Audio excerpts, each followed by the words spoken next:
Mayong hapon sa lahat, magandang hapon sa lahat, at happy Sabat. Mayong hapon sa tanan, mga igsoon, happy Sabat sa tanan nagsaulog sa adlaw ipapahulay. Okay, so sa lahat ng mga manunood o sa mga nakapanood, ito po ay pagpapatuloy sa pagtalakay natin sa kasulatan o sa sulat ni Apostol Pablo sa mga taga-Tesalonika. Ito ay pangalawang sulat niya sa mga mananampalataya sa Tesalonika. Natalakay natin sa nakaraang Sabat yung huling chapter ng unang Tesalonika at ang ating pinag-uusapan doon at ang ating pinapahayag ay ang tungkol sa pagbabalik ni Panginoon. So yung pagbabalik na iano po natin doon kung anong sitwasyon na pagbabalik ang mangyayari at kung ano yung hindi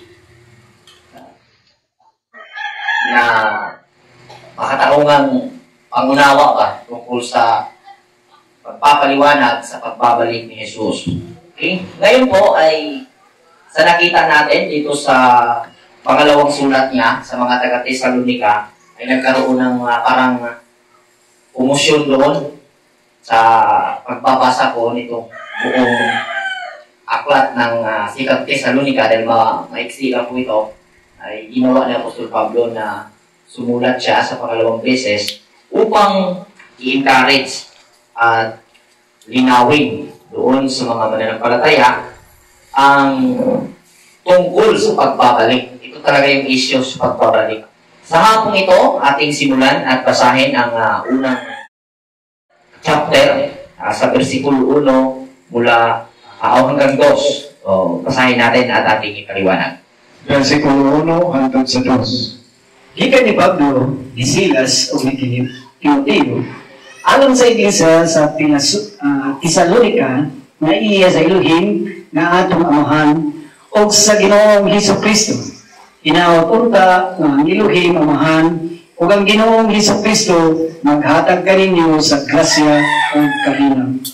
Sa ibang mga bersyon na ating nababasa sa unang bersikulo hanggang sa pangalawang bersikulo ay may introduction doon na nagsasabing pinili ng Diyos o hinirang ng Diyos. So sa ating naintindihan tungkol sa pagkahinirang o pagkapinili ay nagkaroon ito ng parang ganito yung nangyari, Brother Bong. Kahit sikapin mo na gumawa ng mabuti, ngunit ikay hindi pinili, ay hindi mo pa rin maitutuloy-tuloy yung paggawa mo ng matuwid kasi hindi ka nga pinili. At kahit din gumawa ka ng masama at ubod ng kasamaan at kabarong-gaduhan yung buhay mo, kung pinili ka, tutuwid ka talaga pagdating ng araw. Ganun yung dating eh. Kung ating iisipin, malas mo lang kung hindi ka pinili at swerte mo kung pinili ka. Parang gano'n yung lumalabas, mga kapatid. So, gusto natin itong maging malinaw sa lahat ng mga mambabasa ng Biblia tungkol sa usaping pinili. So, sa ibang mga bersyon, nakita natin yung pagsulat na ginamit is yung pagkakaisa, yung nagkakaisa sa Diyos. Kung sa Bisaya pa, mga nahiusa diha sa Diyos. Yung naging na-unite sa Panginoon. Crucial kasi pag sinabing pinili. Pinili. So, tingnan natin. Sa kasulatan, sa kasaysayan ng Israel, sikapin man na gawin siguro ni Paraon na maging maawain sa mga Israelita, ngunit bago pa ginawa ni Moses ang pakiusap na ang mga Israelita ay pakawalan at palayain sa pagkaalipin, sinabi na ng Diyos kay Moses na patitigasin ko ang kanyang puso.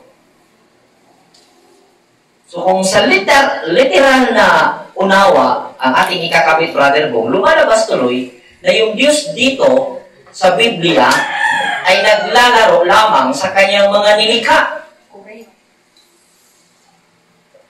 Amen. Biruin mo, gustong gumawa na mabuti ang isang tao, ngunit sa bandang dulo, hindi pala siya pinili. So, sayang ang kanyang pagsisikap. So, may mga konsepto o mga pag-unawa na sinasabi ng tao na Diyos na ang bahala. Kasi hindi naging malinaw sa tao kung ano yung whole function ng nasabing Diyos sa buhay ng tao o sa lumikha ng tao bilang siya yung namamahala baga sa buhay ng tao. Ano ba itong pagkapinili? Minsan, ipili magod ko sa Diyos na inini, inanak. Kaya huwag kapili, huwag kayo mahimo. Diyos man ang naglatid, dili man ang tao. Kunya, maingon po, sabihin din po, brother ko, lahat ng nagaganap sa mundo ay kalooban ng Diyos. Pero kung titingnan mo, habang sinasabi na ang lahat ng naganap ay kalooban ng Diyos, tao ang gumawa. Amen.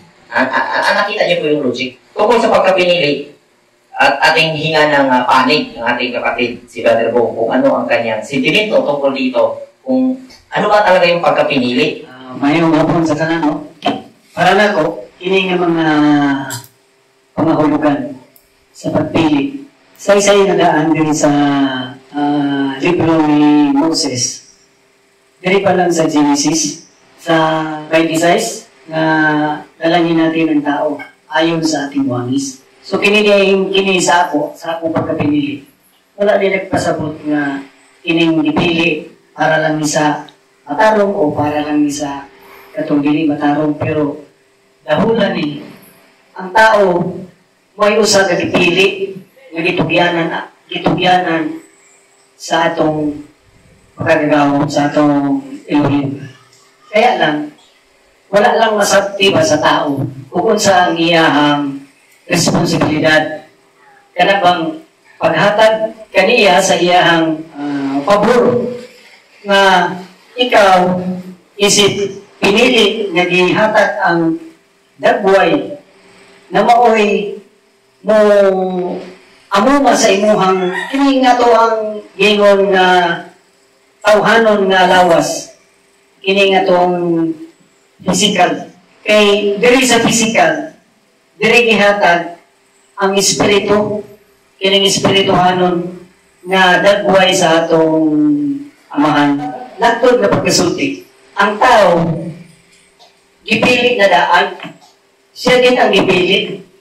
So, wala na yung pagpasabot nga, minsan-minsan nga panganap, pero sa kinabuhuan, humanity, kita mo gipili. Kaya lang ang pag-response ba sa tawhanon, diri nagikuhan nga, kining tawhanon ba, na wala na niya mga subay, kung unsa di itong dagway, nga iyahang sundon, kung sa di itong mga kagawian, kining iyahang mga panabot, kining iyang mga kinaiya, nga sa pagkamatarong, diha day subay sa pagkamatarong, kay gihatagan ang kagawa, gihatagan kagawasan ng tao, kung pili sa iyahang piliyon ang maayo, kung piliyon ang asa ka ba mato, pero doon ay dagway sa pagkamaayo.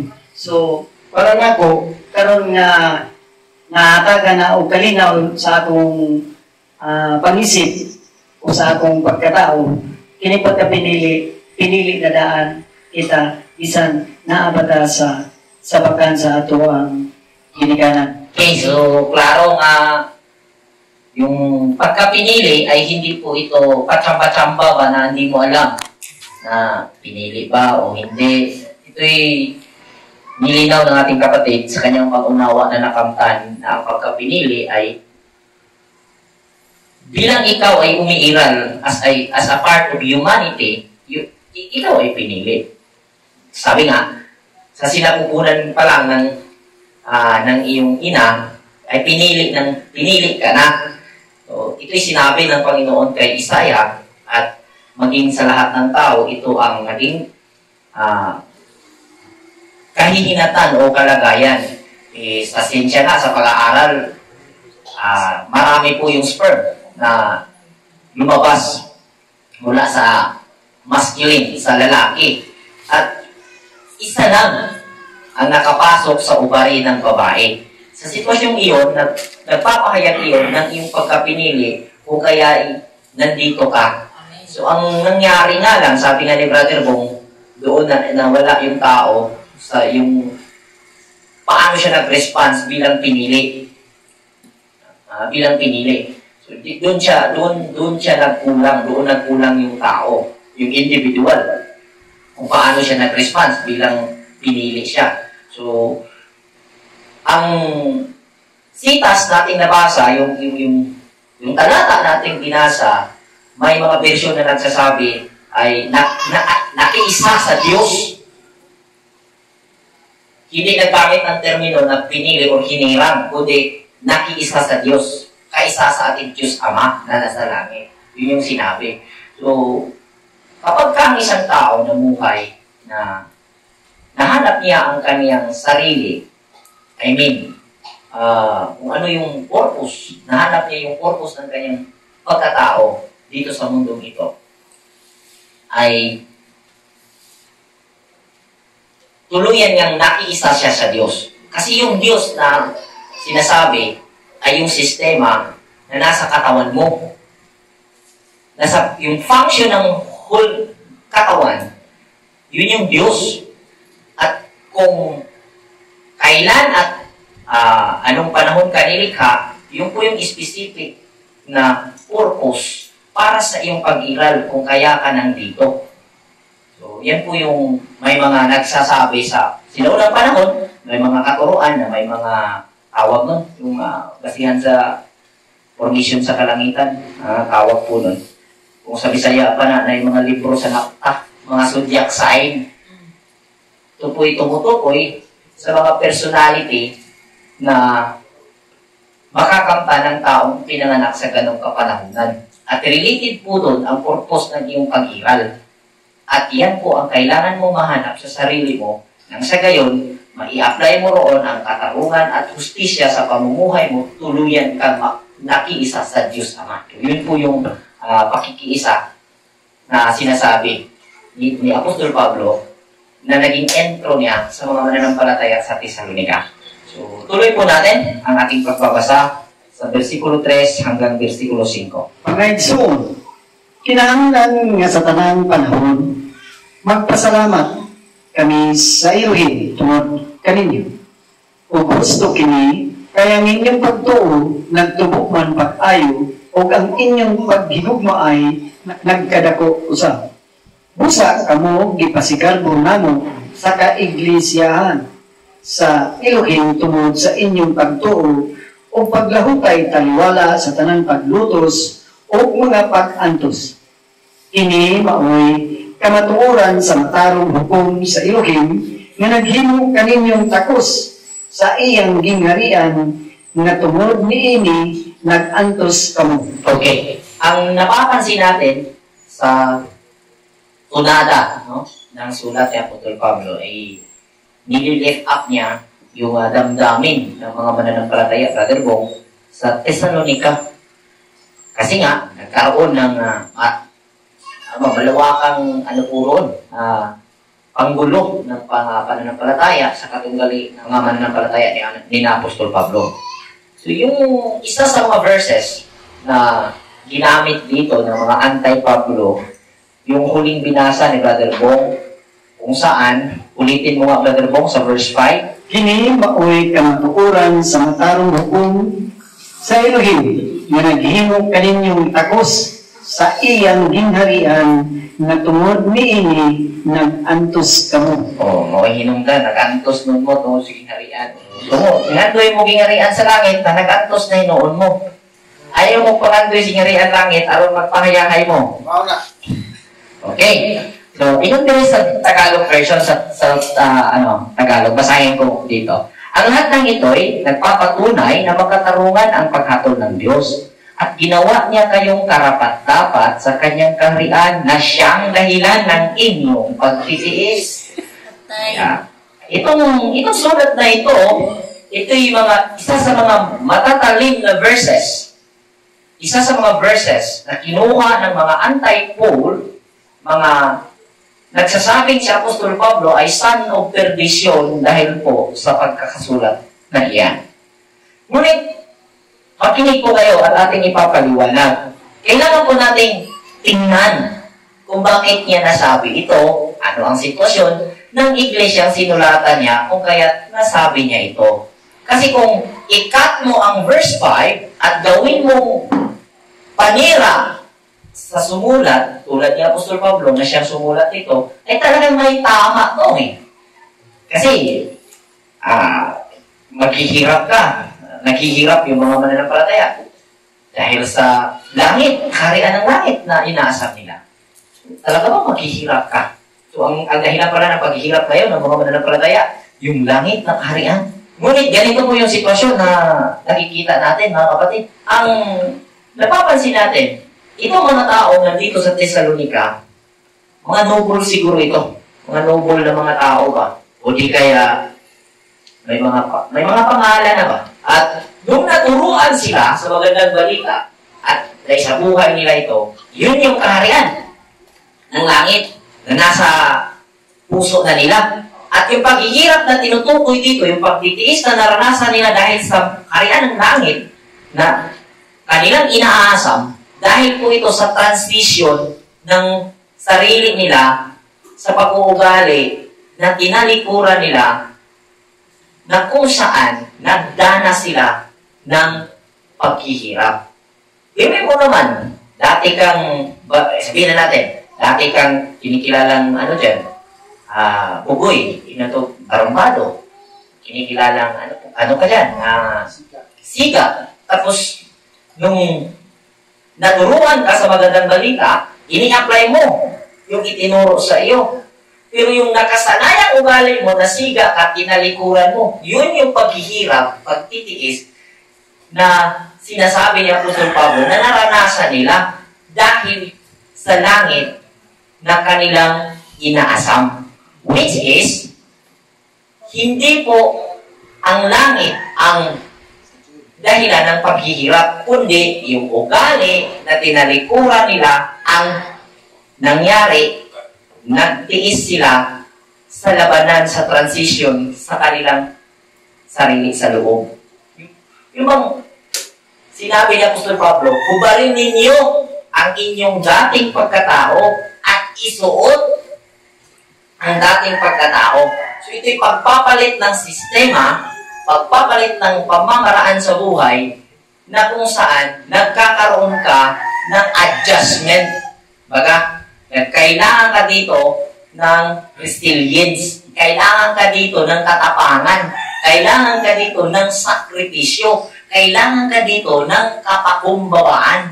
Yan po ang nangyari. At di po yan pwedeng gamitin na wala itong si Pablo, wala sa hulog. Biruin mo, balik natin. Yung verse 5. Ang lahat ng ito'y nagpapatunay na makatarungan ang paghatol ng Diyos at ginawa niya kayong karapat-dapat sa kanyang kaharian na siyang dahilan ng inyong pagtitiis. Yung pagtitiis na yan, solved na. Transition po yan na nangyari sa isang mananampalataya na yung dating buhay niya, binago niya sa pamamagitan ng pakikiisa niya doon sa nalaman niyang identity bilang hinirang. Inalam niya ang kanyang purpose, ang kanyang pag-iral bilang nilikha. Yon ang pagtitiis na sinasabi ni Apostol Pablo na sinabi niya karapat-dapat nga kayo sa kanyang kaharian na siyang dahilan ng inyong pagtitiis. So ang pagtitiis dito ay ang transition doon sa mga pag-uugali na tinalikuran ng isang mananampalataya. Okay? Verse 6 to verse 10. Verse 6 to verse 10. Buhaton sa Elohim ang matarong, paantuson niya kadtong nagpaantos kaninyo, o papahulayon kamong nag-antos, inyong manusab kami. Buhaton niya inig balik sa Ginoong Hesus, gikan sa langit, kinuyugan sa iyang gamhanang mga anghel. Muani siya uban sa nagdilaab nga kalayo, aron pagsilot niadtong wala muila sa Elohim, o niadtong wala mudawat sa maayong balita, may tungod sa atong Ginoong Hesus. Mag-anto sila sa silot sa walay katapusang pagkalaglag o ipahilayo sila sa presensya sa Ginoo o sa iyang mahimayaong gahom. Mahitabo ining abot niya niadtong adlaw aron pagdawat sa pagday gikan sa iyang katawhan o sa pasidumog gikan sa tanan nga mituo. Kamo usab may uban kanila kay mituo man kamo sa mensahe nga among gisangyaw kaninyo. Amen. Okay, so sinabi dito yung pagbabalik niya, magiging magbibigay siya ng kapahingahan sa mga matutuwid. At doon sa mga masasama ay kanyang parurusahan. Bababa siya sa naglalagablab na apoy. Si Jesus Christ. Tama ba? Bababa siya sa naglalagablab na apoy. Pero, pansinin niyo po mga kapatid, no? Itong termino, sa binasa na si Jesus Christ ang bababa, sa mga lumang version, wala pong Jesus. Christ lang. Bababa si Kristo. Gusto kong ulitin itong pahayag na ito. Si Kristo ay hindi exclusive kay Jesus. Amen. Si Kristo, yung Kristo ay nasa tao kung saan sa panahon ni Jesus sa Kanya 100% aktibo. Kaya naging kadugtong sa pangalan niya, Jesus Christ. Hindi niya yan apelido. Ang Kristo, mula sa Grigong termino, Christos, kung saan, kahit i-search niyo pa sa Google, yan ay cerebrospinal fluid na nasa physical na katawan natin na nag-akyat pababa at may pambihirang nagagawa po yan kapag yan ay na-manage natin. No? At ibang usapan yan, malalim na pag-aaral yan, at konektado po dyan ang meditation. So, focus tayo dito sa sitwasyon kung paano siya bababa. So, naniniwala po ba ang Torah community na si Kristo ay babalik? Yes. Magkaiba nga lang yung pagbabalik na inaasahan ng mga naniniwala nito na mga Kristiyano sa aming paniniwala ngayon. So, ang sabi dyan, bababa siya sa naglalagablab na apoy at parusahan niya yung mga masasama at bigyan kapahingahan yung matutuwid. Saan ito nagaganap? Ang expectation ng mga Bible reader, ikaw ngayon na matuwid, Christ believer, Christian believer, sino yung kalaban mo, nakitaan mo na masamang tao, pagbaba ng inaasahan mong Diyos, patay ka, parurusahan ka ng Diyos ko. Yun yung inaasahan nila. Amen po ba? Amen. Pag bumaba yung Diyos niya, na si Jesus, patay ka, kalaban ka, parurusahan ka ng Diyos ko. Yun yung inaasahan. Ngunit ito po yung explanation. Yung pagbaba ni Kristo, individual po yun magaganap. At yung pundasyon ng ating explanation, yung tao, pamamaraan na nasa loob ng katawan. So yung parurusahan nito masama at ang gantimpalaan ay matuwid, hindi po ito yung ibang persona na nakikita mo. Dito po yan magaganap sa loob ng iyong pagkatao. Amen. Amen. Pansinin niyo, bababa siya sa naglalagablab na apoy. Ang sabi niya sa taas na verse, sa verse 3, verse 5, ang sabi niya, dahil sa kaharian ng langit, nagtitiis kayo. Bakit? Nagkaroon ng transition. Bumaba yung Kristo roon sa kanilang sarili. Pababa na. Kaya nagkaroon ng transition. Nagkaroon ng paghihirap. Nagkaroon na ng paghihirap. Bakit? Naglalagablab ang apoy. Bababa siya sa naglalagablab na apoy. Hindi pa siya dumating. Yung naglalagablab pa na apoy ang dumating. Itong naglalagablab na apoy na kung saan siya ibababa, metaphor nga ito. Kung sa Bisaya pa mga igsuon, sa labtunon na sambingay ni niluludokyo. Amen. Sa labtunon yun niya siya. Dili ni madala o kayo nga nagnaog biha. Mura na siya wildfire sa California. Yung pangyayaring ito, parusahan ng masasama, pahirapan yung masasama at bigyan kapahingahan yung matutuwid, yun po yung mga pamamaraan na nasa loob ng ating pagkatao. Yung masasama, parusahan. Maghihirap ka. At Hindi yung, kung ating napapansin, ang sabi ni Salmista David, ito mga giant in the past sabi niya, sabi sa Salmo, maraming ulit na babasa yan, nasa Psalms 190, nasa Psalms 105, sabi niya, ang lahat ng iyong pamamaraan ng Diyos ay ang pag-ibig na hindi kumukupas. Ang lahat ng iyong pinatutupad ay pag-ibig na hindi kumukupas. Yung imperno na ipinapadala ng Diyos pala, pag-ibig na hindi kumukupas. Agree? Agree. Hindi pala intention na tupukin ka at matapos ka. Kung may matapos dito, yung kasamaan mo kung saan lumihis ka sa kanyang pagmold na magiging kawangis ka niya, yun yung tatapusin doon. Amin po ba? Napaiba yata yung interpretation dito sa dulo eh. Gamitin po natin ang ating analysis tungkol sa pagbaba. Kasi yung apoy, very common po na ang apoy, ginagamit po ito to purify. Metaphor ang apoy, metaphor meaning nito is to purify. Ginto nga, dinadaan sa apoy. Amen po ba? Amen. Ginto yan. Nature na ginto na nakukuha, brother mo. Minero to kasama ko. Yung nature na ginto, brother mo, yung minina. Pagkatapos, lutuin pa yun. Tama po ba? So, ang apoy, purpose po ito sa process para ma-purify ka.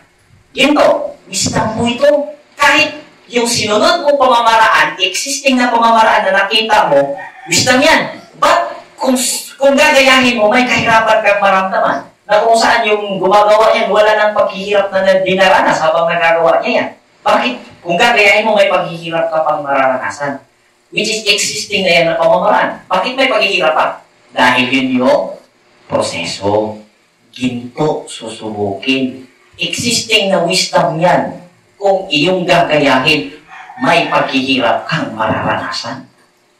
Kaya yung sinabi sa Book of Revelation, ang hinihanda ng Diyos, gintong syudad, ginto ang daanan, gintong palasyo, puro ginto, tumutukoy po ito sa buong kaisipan at iyong kaluluwa ba, yung iyong pandama at ang iyong lakas na kung saan ang nag-circulate dyan ay purify wisdom. Amen po ba? Hindi po yan, wala pong literal na ginto na bababa mga kapatid. Syudad na ginto, bababa. Pambihira. Isipin niyo kung anong uri na tao ang nagsulat. Kung paano kamalikhain ang kanyang isipan habang kanyang inilalarawan ang kanyang karunungan na nauunawaan base sa kalagayan ng tao sa hinaharap. Kung sa termino pas mga Bisaya, balak ng mga ulo ba? Kanang maingon ka, ang tanang yamog diya sa kabungturan, mahimo untang panalangin sa imong kinabuhi. Di ba ka na mga yamog? Ug ang kahayag sa bituon, mahimong dayan-dayan sa imong kaanya. Iyaw nga. Ug ang mabuglaw nga kahayag sa bulan, mahimong kalipay sa imong kasing-kasing. Di ba? Pulo nga sa labtunon. Ini ang mga tao nga nagsulat sa balaang kasulatan. Di madagi mong litiroron o munaog ng kayo diha. So, panghitabok kini. Ito'y kaganapan sa loob ng ating sarili kung saan ang Kristo pag siya'y bababa may dalawang epekto. Yung sumusunod, yung sumampalataya sa magandang balita, magkakaroon ng kapahingahan. Yung hindi, yung patuloy na kanyang minamahal o kung pinagtuunan ng pansin, yung dating buhay niya, may paghihirap na walang katapusan. Yung ikot-ikot yun. So, sana'y naging klarado ito, yung pagbaba ng Panginoon dito, na may dalang parusa sa masasama. Yung masasama, tao kasi yung sinutukoy dito. At malinaw sa ating pag-aaral sa unang sulat sa Tesalonica na ang tao ay pamamaraan. Kapag sinabing tao, huwag mong ituro, yung tao yan, may parusa yung pagdating ng Diyos ko. Wala yan. Nasa loob mo yan, pamamaraan mo yan. Tingnan niyo yung aral na palagi nating natutubok na naririnig. Sabi, kung ano daw yung sinasabi mo sa kapwa mo, yun yung sarili mo. Kasi kung ano yung nakikita mo sa kapwa mo, yun yung reflection sa iyong sarili. The way you interpret sa usa ka tao, ano yung quality na nakikita mo, yun yung quality ng iyong sarili. Ibig sabihin, yung tao na tinutukoy talaga, pamamaraan, Doon na lang natin isipin, bumarin ninyo ang dating pagkatao at isuot yung bagong pagkatao. Yung tao talaga pamamaraan. Yung mga pamamaraan na maghihirap na walang umpay, yun po yung pamamaraan na masama. At mas malaki ang intensyon na ini-invest mo doon. At tinalikuran mo yung magandang balita. Kasi ang dala ni Kristo, magandang balita. Ang balita niya, ipamuhay mo ang katarungan, magkaroon ka ng kapahingaan at kagalakan. Sana malinaw ito. Next, verse 11 to 12. 11 to 12. Okay ni, hinungdan nga kanunay kaming nag-ampo alang kaninyo, nangamuyo kami sa atong Elohim, aron himuon kamo niyang takos sa iyang pagtawag kaninyo. Hinaot unta nga pinaagi sa iyang gahom, tagbawo niya ang tanang maayo na inyong gipangandoy, ug himpiton niya ang inyong buhat sa pagtuo. Niining paagiha ang ngalan sa atong Ginoong Hesus, mapasinunggan tungod kaninyo, o kamo tungod kaniya, pinaagi sa grasya sa atong Elohim, o sa Ginoong Hesus Kristo. Amen. So gusto ko balikan yung tungkol sa anghel na kasama niya sa kanyang pagbaba, yung makapangyarihang anghel kasama sa kanyang pagbaba. Kung babalik po tayo sa Hebrew, yung word na anghel, yung angel, sa Hebrew po mga kapatid, malak. O plural po siya, malakim. Malakim. At ang meaning po niyan na ibinigay, messenger. Messenger. Sa sensya po, mga kapatid, ang hormones, mensahero. Andun po siya, so, dumaan sa daluyan ng dugo. Nagre-report po siya. So, kung ano yung quality ng iyong desire, sabihin na lang nating heart, yung po rin ang magiging quality ng hormones effect na mangyayari sa isipan mo. Ano po ba? Tingnan mo na lang ganito. May nangyari sa iyo na argument. Tapos, siyempre sa argumento, may panginginsultong nangyayari. So, nung iniinsulto ka sa ka-argumento mong tao, siyempre may masakit na salita. Alin po ang nakakasakit? Yung salita niya na binibitawan o yung quality ng iyong unawa na nakakarinig sa salitang binibitawan niya? Sa argumento, kung may nag-iinsulto, saan nagmumula yung sakit? Sa nanginginsulto o sa sakit na salita mula sa nanginsulto? O sa pangunawa ng ininsulto na nakarinig sa salita ng insulto? Ito yung common. Kapag ka sa conversation, ang sakit ng salita mo, no, wrong. Mali. Yung quality ng iyong unawa ang may sakit na dala na nagpapahirap sa'yo. Bakit gano'n yun? Dahil nung narinig mo yung sabi na natin frequency. Yung frequency, yung sinasabi niya, frequency kasi yun, narinig mo. Nagkaroon ng interpretation sa gawa ng isipan mo. Sa gawa ng isipan mo. Yung isipan mo, nagtratrabaho yun ayon sa na-put up mong desire sa sentro ng iyong sarili. Kaya alam ng Diyos ang desire ng tao kasi sa sentro ng sistema, sa ating sarili, diyan inilagay ang ating damdamin. Kung ano yung quality ng damdamin mo, yun yung hormones quality ng hormones na magtrabaho. Yun yung nangyari. Kaya yung angel na sinasabi dito, siguro bago talaga ito mga kapatid, no? Wala pa kong napansin na may nagsasabi na yung angels na sinasabi ng Biblia, ito po'y makalumang pamamaraan na nag-express ang mga matutuwid na tao sa inner function na nagaganap sa isipan ng tao. Kung sa modern panahon natin, ito po ay hormones effect. Kapag bababa si Kristo, yung cerebrospinal point na bababa na dyan sa iyo, at yung quality ng desire mo ay na-purify na, yung takbo ng isipan mo ay hindi na harmful sa iyo. Insultuhin ka man ng maraming tao, hindi yan tatanab sa iyo. Dahil mayroon kang total na kalayaan na pwede kang magsara laban sa mga virus na nasa labas sa iyo. Amen po ba? Amen. May kalayaan tayo na maging immunity. Magkaroon ng immunity. Yung sakit na sasabihin ng kapwa mo, hindi yan dahil sa kanya. Naging masakit yan dahil pinayagan mo siya sa pamamagitan ng hindi malinaw at matuwid na na-put up mong desire sa sarili mo. Amen po ba? Amen. Kaya yung prayer ni King David, purify my heart, O Lord. Putli ako Ginoo ang akong kasing-kasing. Kaya kung doon na tayo putli ang kasing-kasing mga igsoon, ang atong salabutan magtrabaho, dapit ka na to. Pero kung wala tayo putli ang kasing-kasing, ang atong salabutan, mura na siya na ay taong ng hagpas, magsigil ng panglampas. Tingnan niyo yung Genesis. Hindi sila makakapasok muli sa Garden Eden. Dahil mayroong cherubim nagdala ng sword, the double-edged sword, umiikot 24/7. Bakit sila nakakapasok? Kwento po ito sa kaganapan ng isang taong nagkasala. Dahil po ito sa guilty. Bakit may guilt? May guilt ang isang tao. Dahil hindi pure. Hindi pa na pure ang kanyang intention.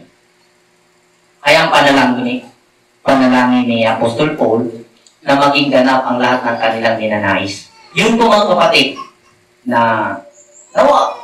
inaliman natin. Itong mga mananampalataya, iwan ko lang. Pag sa mga technology, anong bago sa iPhone ngayon? Anong bago sa... Ito yung bago ngayon. Bakit sa interpretation na iiwan kayo? Pagka, ang bago yan. Kahit yung sapal sa lubi, kasi tawagan na sa Goldilocks. Macarons. Hindi mo, pag macarons, sapal. Ito sa lubi, pagka kami, sapal na lagi na kay macarons. Pero bang mahalang? Kao na, kay macarons. Litis.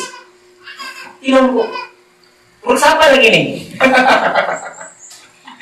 reklamo ko, sapal lagi na Sapal gidi yan. sapal ito na, ito, mo din yung macarons. ang ano ko lang mga kapatid, upgrade your interpretation. I-upgrade natin mga kapatid. I-upgrade natin yung unawa natin. Kailangan natin bang ano ba? Kung ano yung sinasabi nila noon, maiintindihan natin sa modernong panahon kung ano yung terminong ginamit. Sa una, na may mabasa sa Biblia, kung may ngong nabuang, manubag ka sa hukmanan, kung takalon ka. Karon na, may ngong tao, buang nga ito kanay, pero kanang yung buang nga, murag, naay tunada, lagi na bilang si Buano, may ngong na siya, buang nga tawanay, okay ba? Ano yan? Ang rimoy, ayos kayo ba? Ang ano mo, may gani, kayo mo tunakuan. Pero ang unang naggawas nga tayo, buang nga rimoy, may gani, kayo mo tunakuan. O patay mo pa, desgrasya to ba? Buang nga to, ano, may gani, okay kayo mong ibuhat. Buang nga, gini may, yung buang. Ha? Pero ang pasabot, maayo. Pero maayo. So, naging mo bang dautan? Ang buwan. Naging dautan ba? Naging masama ba? Yung sinasabi ng tao dahil buang yung lumalabas sa salita? Sabi ni Jesus Christ, ayaw paghukom sa pamamagitan ng iyong narinig at nakita. Huwag kang bumatol dahil tao ka lang. Huwag kang bumatol kung makatao yung pamamaraan, huwag kang bumatol. Diyos ang hahatol. Ano ba yung Diyos? Lainsight, ganay mo na o mana na. Dahil kalitan mo na o lapos tiris pult atok, mingon nga, sayog ka, ikay sakto. Mingon siya, ako ang Diyos, sayog ka, ikay sakto. Huwag mag-iingi nga na. So, pag mingon, huwag kang hatol dahil tao ka lang. Pag sinabing tao, yan po ay hindi makatarungan at hustisya. Hindi yan hustisya at makatarungan. Pag sinabing Diyos, yan po ay hustisya at makatarungan. Pamamaraan yan na nasa tao. Basahin natin yung intensyon. Amen po ba? Amen. Amen. So sana malinaw ito mga kapatid At sa susunod na chapter, Brother Bong, medyo excitement itong chapter 2. Dahil bago dumating ang anak ng Diyos o anak ng tagapagligtas, yung anak ng tao, yung Panginoon, darating muna yung son of perdition. Oh. Yung anak ng kasalanan, yung tao, sa Bisaya pa, tao sa sala, son of perdition. Ingon ba nila si Apostol Pablo doon Tatalagpanudlo. So, atangin ninyo ngayon, abangan nyo po sa susunod na Sabat, magkakaroon tayo ng talakayan sa son of perdition. Magandang hapon sa ating lahat. Happy Sabat. Shalom Aleichem. Aleichem. Shalom. Sama.